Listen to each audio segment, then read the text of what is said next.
E-Classroom, sponsored by রাষ্ট্রীয় মাধ্যমিক শিক্ষা অভিযান, ত্রিপুরা রাজ্য মিশন। মাধ্যমিক স্তরের শিক্ষার গুণগত মানকে সুনিশ্চিত করার লক্ষ্যে রাষ্ট্রীয় মাধ্যমিক শিক্ষা অভিযান, ত্রিপুরা রাজ্য মিশন কর্মরত মাধ্যমিক স্তরের শিক্ষক ও বিদ্যালয় প্রধানদের প্রশিক্ষণ, বিজ্ঞান শিক্ষণ সামগ্রী প্রদান, ছাত্রীদের আত্মরক্ষামূলক প্রশিক্ষণ, মেধায় পিছিয়ে পড়া ছাত্রছাত্রীদের বিশেষ শিক্ষাদান, প্রতিবন্ধীদের জন্য অনুদান, রাজ্যে কলা উৎসব আয়োজন সহ অন্যান্য কর্মসূচি রূপায়ণ করছে। জানেন কি, বিদ্যালয় ছুট সারা দেশের একটি জ্বলন্ত সমস্যা। এই সমস্যা সমাধানে রাষ্ট্রীয় মাধ্যমিক শিক্ষা অভিযানের উদ্যোগে আগামী 1 জানুয়ারি থেকে সপ্তাহব্যাপী বিদ্যালয় ফিরে চলো কর্মসূচি গ্রহণ করা হয়েছে। 14 থেকে 16 বছর বয়সী সমস্ত ছেলে মেয়েদের মাধ্যমিক শিক্ষা সম্পূর্ণ করার জন্য আপনারা সবাই এগিয়ে আসুন। মাঝপথে যারা লেখাপড়া ছেড়ে দিয়েছো বন্ধুরা, তোমরা বিদ্যালয়ে আবার ফিরে এসো। রাষ্ট্রীয় Madhyamik Shiksha Abhiyan.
Hello students. Hello sir.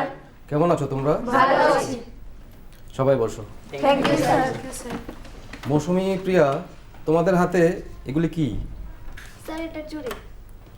আচ্ছা, তাহলে মৌসুমী বলো, চুরির সঙ্গে সাদৃশ্য আছে এমন কোনো জ্যামিতিক সামতলিক চিত্রের নাম বলতে পারো? হ্যাঁ স্যার। কি হবে সেটা? বৃত্ত। বৃত্ত। বসো। তাহলে আজকে আমরা বৃত্ত নিয়ে কিছু আলোচনা করি।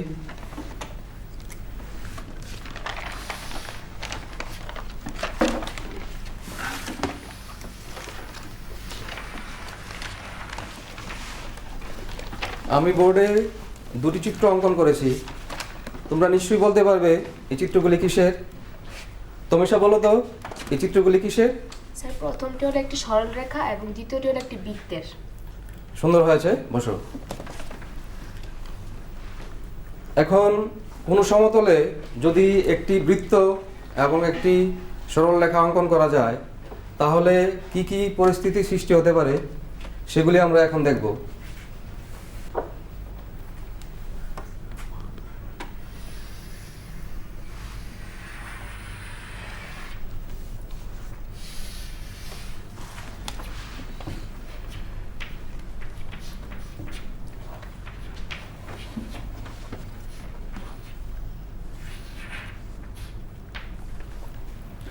প্রথম চিত্রে আমরা কি দেখতে পাচ্ছি? শুভজিৎ, বলো তো। স্যার, বৃত্তটিকে একটি এবি সরলরেখা পি এবং কিউ বিন্দুতে ছেদ করেছে। ভালো বলেছ। তাহলে প্রথম চিত্রে আমরা দেখতে পাচ্ছি বৃত্তটিকে এবি সরলরেখা পি এবং কিউ দুটি বিন্দুতে ছেদ করেছে। এক্ষেত্রে এবি সরলরেখাকে বলা হবে বৃত্তের ছেদক।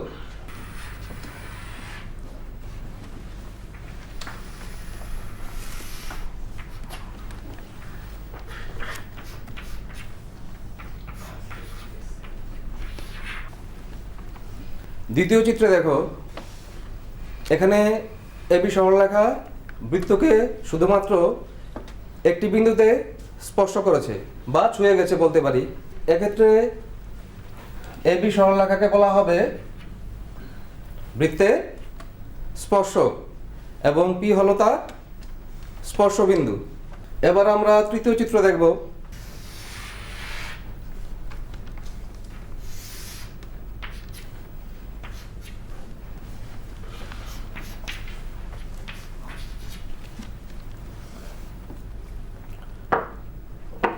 এবার এই 3 নম্বর চিত্রে আমরা কি দেখতে পাচ্ছি দেখো। মধুমিতা বলো তো এই চিত্রে কি আছে? চিত্রটির মধ্যে দেখা যাচ্ছে বৃত্ত থেকে এবি সরলরেখাতে স্পর্শ করেনি, ছেদ করেনি। খুব ভালো বলেছো, বসো। এই তৃতীয় চিত্রে আমরা দেখতে পাচ্ছি এবি সরলরেখা বৃত্তটির বাইরে অবস্থিত। সে ছেদকও নয় আবার স্পর্শকও নয়। তাহলে আমরা যদি স্পর্শকের সংজ্ঞা বলি তাহলে আমরা কিভাবে বলবো দেখো। যে সরলরেখা একই সমতলে অবস্থিত একটি বৃত্তের পরিধিকে শুধুমাত্র একটি বিন্দুতে স্পর্শ করে তাকে ওই বৃত্তের স্পর্শক বলা হয়। চিত্রে এপিবি বৃত্তের স্পর্শক এবং পি হলো তার স্পর্শবিন্দু। আজকে আমরা বৃত্তের স্পর্শক নিয়ে ক্লাস করব। আজকে আমাদের পাঠের বিষয় হলো বৃত্ত একটি বিন্দুতে বৃত্তের স্পর্শক। এতক্ষণ আমরা দেখলাম ছেদক এবং স্পর্শক কী। তাহলে আপাত দৃষ্টিতে দেখলে ছেদক এবং স্পর্শকের মধ্যে অনেক পার্থক্য আমরা লক্ষ্য করেছি, কিন্তু বাস্তবে তাদের মধ্যে একটা সুন্দর সম্পর্ক রয়েছে। দেখো,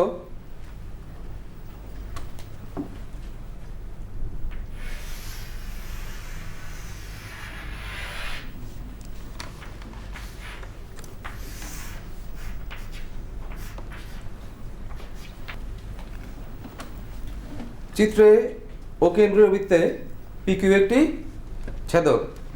এবার ছেদকের পি বিন্দুকে স্থির রেখে যদি আমরা ছেদকটিকে এমনভাবে ঘুরাই যাতে কিউ বিন্দু ক্রমশ পি বিন্দুর নিকটে চলে আসে,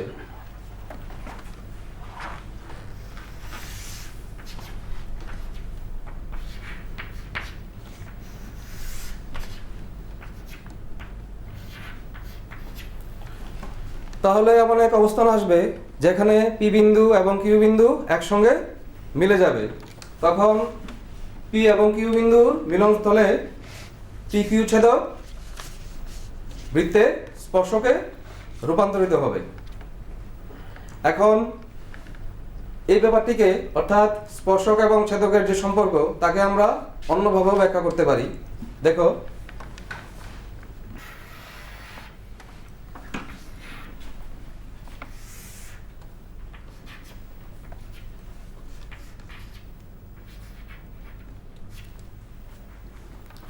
এখানে ও কেন্দ্রীয় বৃত্তে পিকিউ হলো ছেদক।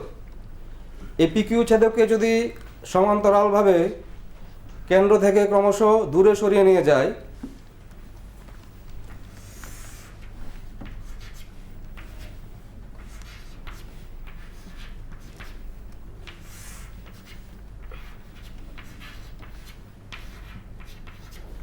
তাহলে এমন এক অবস্থান আসবে যেখানে পি বিন্দু এবং কিউ বিন্দু একসঙ্গে মিলে যাবে।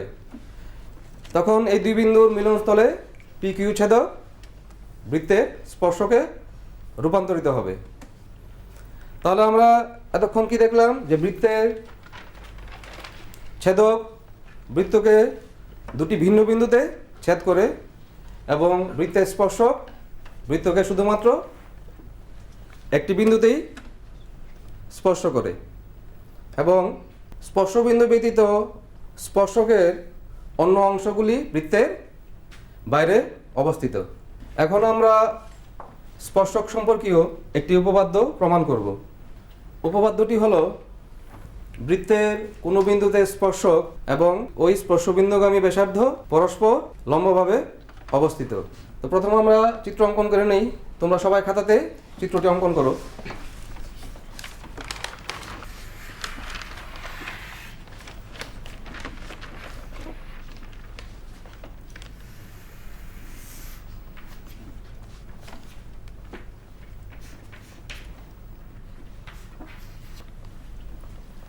মনে করি ও কেন্দ্রীয় বৃত্ত এবং এপিবি বৃত্তের একটি স্পর্শক। এখানে স্পর্শবিন্দু হলো পি এবং ওপি হলো বৃত্তের স্পর্শবিন্দুগামী ব্যাসার্ধ। তাহলে প্রসেনজিৎ এখানে বলো তো আমাদের এই উপপাদ্যে কি প্রমাণ করতে হবে? আমাদের প্রমাণ করতে হবে যে ওপি লম্ব এবি। সুন্দর বলেছ, কারণ আমাদের এখানে প্রশ্ন আছে যে বৃত্তের স্পর্শক এবং স্পর্শবিন্দুগামী ব্যাসার্ধ পরস্পর লম্ব। এখন এই উপপাদ্য প্রমাণ করতে গেলে আমাদের পূর্বে জানা একটা জ্যামিতিক সিদ্ধান্ত কাজে লাগবে। সেটা হচ্ছে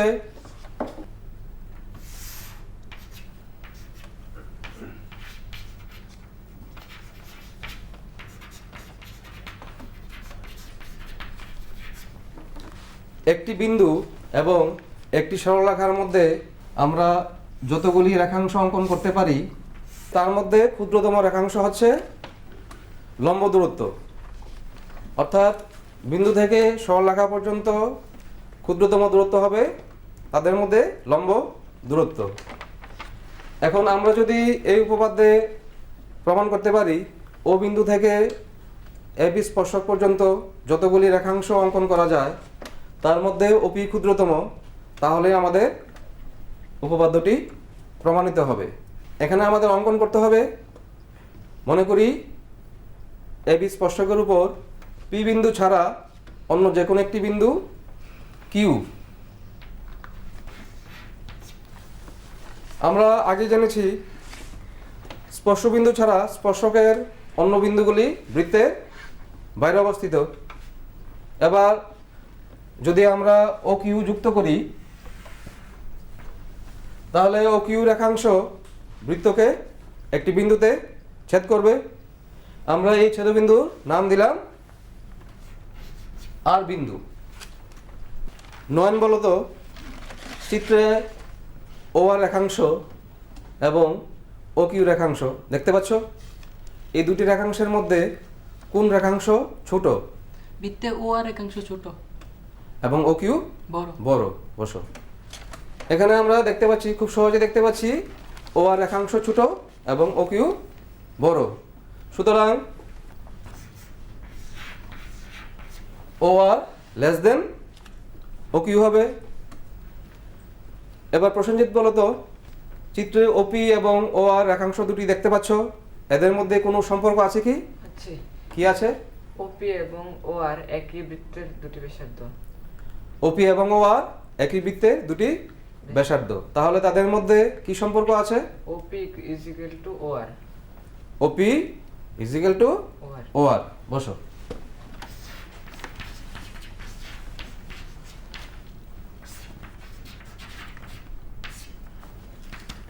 আমরা জানি একই বৃত্তে সবগুলি ব্যাসার্ধই দৈর্ঘ্যে সমান হয়, তাহলে এখানে ওপি আর ও আর সমান হবে। এবার এই দুটি সিদ্ধান্তকে কাজে লাগিয়ে আমরা সহজে বলতে পারি ওপি লেস দেন ও কিউ। আমরা অঙ্কন করার সময় বলেছিলাম যে কিউ হলো এবি স্পর্শকের উপর যে কোনো একটি বিন্দু। তাহলে ও কেন্দ্র থেকে এবি স্পর্শকের উপর আমরা যতগুলি রেখাংশ অঙ্কন করতে পারি তাদের মধ্যে ক্ষুদ্রতম হবে ওপি রেখাংশ। অর্থাৎ ওপি ব্যাসার্ধ কি হবে? ক্ষুদ্রতম হবে। তাহলে আমরা কি বলতে পারি? ওপি লম্ব এবি। কারণ আমরা জানি একটি বিন্দু এবং একটি সরলরেখার মধ্যে ক্ষুদ্রতম যে দূরত্ব সেটা হচ্ছে তাদের লম্ব দূরত্ব। এবার তোমরা বাড়িতে গিয়ে এই উপপাদ্যের প্রমাণ চিত্রসহ সুন্দর করে লিখবে। পুষ্টিকর খাদ্য এবং শিক্ষা আমাদের নিতান্ত প্রয়োজনীয় জিনিস। আপনি কি জানেন বর্তমানে ত্রিপুরায় বিদ্যালয় শিক্ষা দপ্তরের অধীনে মধ্যাহ্ন আহার প্রকল্পের উদ্যোগে সবকটি বিদ্যালয়ে সবজি বাগান গড়ে তোলা হচ্ছে। ছাত্রছাত্রীদের পুষ্টিকর খাদ্য প্রদান করার লক্ষ্যে সেই বাগানে উৎপাদিত সার এবং কীটনাশকবিহীন সবজি প্রথম থেকে অষ্টম শ্রেণীর শিক্ষার্থীদের মিড ডে মিলে ব্যবহার করা হয়। চলুন শিক্ষার্থীদের স্বাস্থ্যকর এবং নির্ভেজাল খাদ্য প্রদান ও সুস্থ সমাজ গড়ার লক্ষ্যে আমরা সবাই এগিয়ে আসি এবং প্রত্যেকটি বিদ্যালয়ে সবজি বাগান গড়ে তুলতে বিদ্যালয় কর্তৃপক্ষকে সাহায্য করি।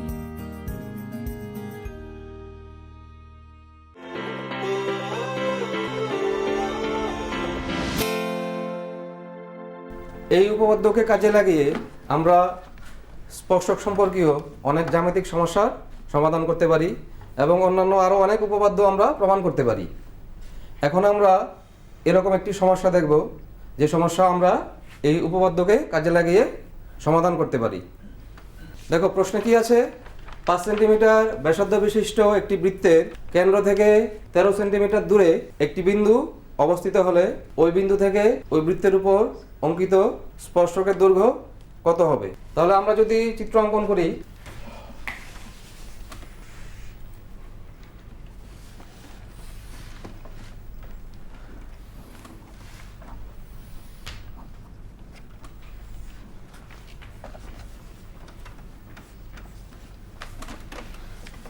আমরা স্ক্রিনে যে চিত্র দেখতে পাচ্ছি এই চিত্রই আমরা এখানে বোর্ডে অঙ্কন করলাম, তোমরা খাতায় লিখে নাও।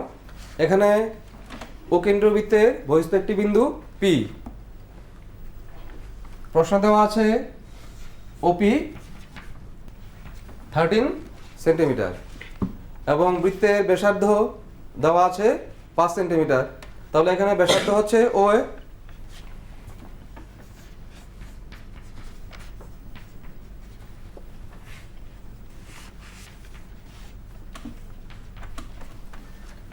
শুভজিৎ বলো তো আমাদের এখানে যে চিত্র আছে এই চিত্র থেকে আমরা কিসের মান বের করব? এপির মান নির্ণয় করব। এখানে এপি হচ্ছে স্পর্শক, কাজে এখানে এপির মান বের করতে হবে। বসো, আমরা একটু আগে যে উপপাদ্য পড়েছি সেই উপপাদ্যকে এখানে কাজে লাগাতে পারি। দেখো বৃত্তের এ বিন্দুতে এপি স্পর্শক এবং ও এ স্পর্শবিন্দুগামী ব্যাসার্ধ। তাহলে মধুমিতা বলো তো ও এ এবং এপি এদের মধ্যে কি সম্পর্ক আছে? প্রতিভুজ স্কয়ার ইকুয়াল টু লম্ব স্কয়ার প্লাস ভূমি স্কয়ার। না বসো, তোমার উত্তরটি ঠিক হয়নি, তুমি হয়তো প্রশ্নটা বুঝোনি। যাই হোক, কিছু হবে না। আমরা একটু আগে উপপাদ্যে পড়েছিলাম যে বৃত্তের স্পর্শক এবং স্পর্শবিন্দুগামী ব্যাসার্ধ পরস্পর লম্বভাবে অবস্থিত। তাহলে আমরা এখান থেকে বলতে পারি ওই লম্ব এপি। এখন যেহেতু ও এ লম্ব এপি, তাহলে এখানে যে একটা ত্রিভুজ আছে সেই ত্রিভুজটা হবে কি ধরনের হবে? তমিশা বলো তো। ত্রিভুজটি সমকোণী ত্রিভুজ। ভেরি গুড, ত্রিভুজটি হবে একটি সমকোণী ত্রিভুজ। তাহলে সমকোণী ত্রিভুজ থেকে আমরা পিথাগোরাসের উপপাদ্য প্রয়োগ করতে পারি। একটু আগে যেটা মধুমিতা বলেছিলে, তুমি অ্যাডভান্স বলে ফেলেছিলে, তোমার হয়তো প্রশ্নটা জানা ছিল আগে, এর জন্য তুমি বলেছিলে যে পিথাগোরাসের উপপাদ্য হবে লম্ব স্কয়ার প্লাস ভূমি স্কয়ার সমান সমান প্রতিভুজ স্কয়ার। তাহলে চিত্রানুসারে আমরা কি লিখতে পারি? O square plus AP square is equal to OP square. এখানে আমাদের ওপির মান দেওয়া আছে 13 সেন্টিমিটার আর ও এর মান দেওয়া আছে 5 সেন্টিমিটার।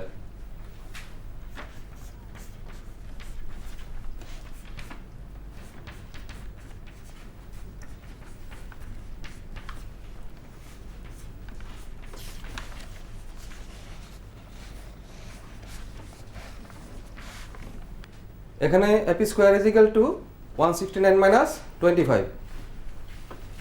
তাহলে AP square equal to 144। Therefore AP equal two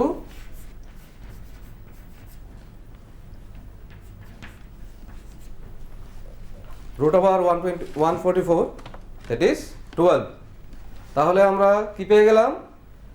AP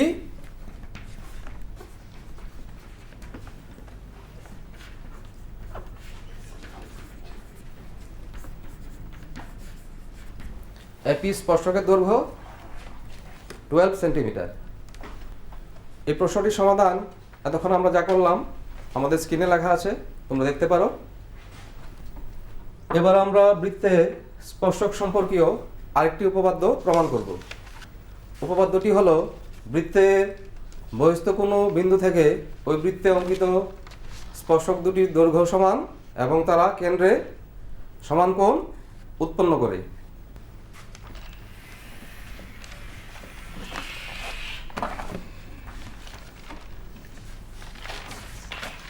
মনে করি ও কেন্দ্রীয় বৃত্তে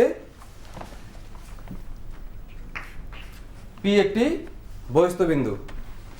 এবার পি বিন্দু থেকে আমরা দুটি স্পর্শক অঙ্কন করতে পারি।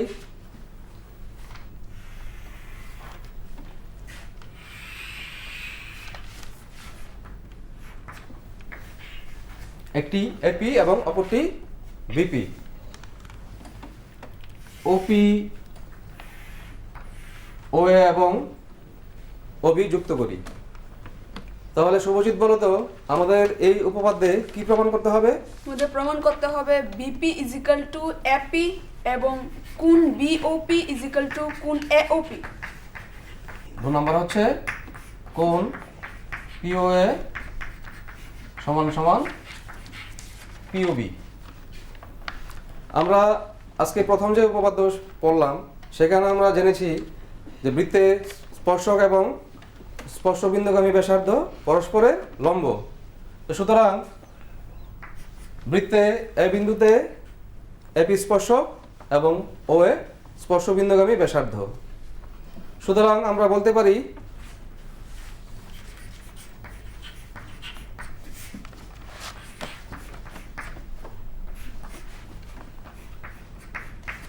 ও এ লম্ব এপি। আবার বি বিন্দুতে বিপি স্পর্শক এবং ওবি স্পর্শবিন্দুগামী ব্যাসার্ধ। সুতরাং আমরা এখানে বলতে পারি ওবি লম্ব বিপি। এখন এখানে আমাদের যে দুটি ত্রিভুজ দেখতে পাচ্ছি, ত্রিভুজ ওএপি এবং ত্রিভুজ ওবিপি, এরা কি ধরনের ত্রিভুজ হতে পারে তোমরা নিশ্চয়ই বুঝতে পারছো। শুভজিৎ বলো তো এরা কি ধরনের ত্রিভুজ? সমকোণী ত্রিভুজ। এরা সমকোণী ত্রিভুজ। বসো। তাহলে সমকোণী ত্রিভুজ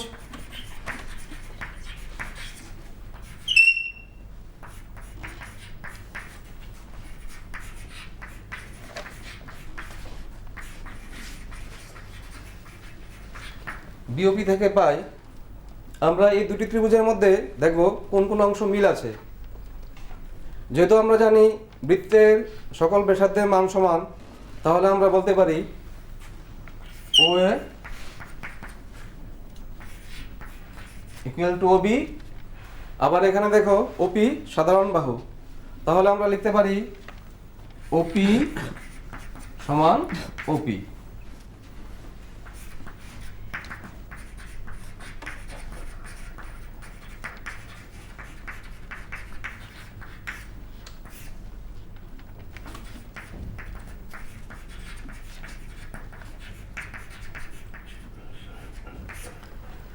তাহলে আমরা বলতে পারি ত্রিভুজ এওপি এবং বিওপি দুটি সর্বসম ত্রিভুজ।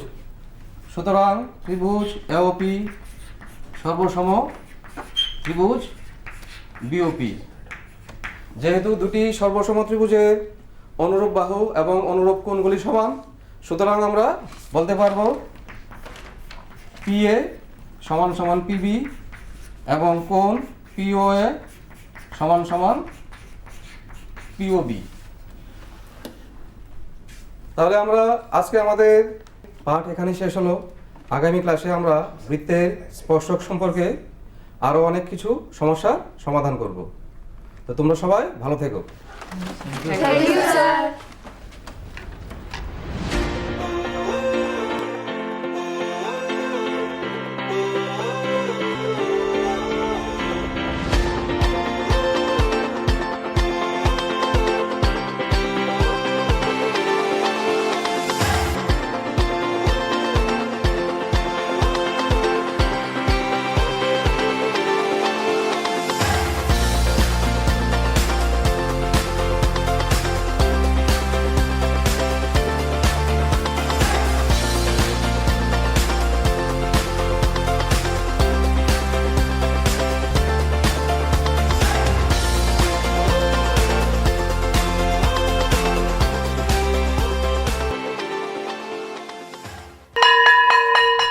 ড্রপ আউটের ঘুচিয়ে ক্ষত, স্কুলে পড়ুয়ার বাড়ছে ভিড়। সর্বশিক্ষা মিড ডে মিলে স্কুল সকলের আশার নীড়।